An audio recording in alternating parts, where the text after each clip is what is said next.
balikan ko lang kay Gutesa. Since sinabi niyo wala pang reaction ng presidente, pero sa parte ng Malacanang, ano yung nakikita niyong implication ng pag-recant ni Gutesa doon sa kanyang naunang statement? Kung palasyo ang tatanungin nyo, ang nakikita natin na implication ay maraming nag-a-attempt gumawa ng peking kwento para sirain. Kung sino man yung gusto nilang sirain.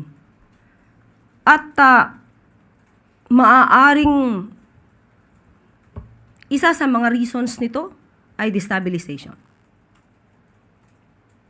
So, hindi lang ito ang nababanggit na merong nagmamanipula, di umano.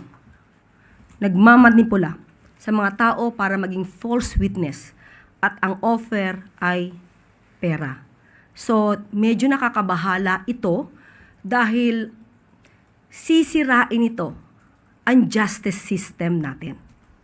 Sisirain din ito kung ano ang paniniwala ng ating mga kababayan dahil mas maraming papalutangin na maling impormasyon, fake news, false information na makakaapekto sa katotohanan.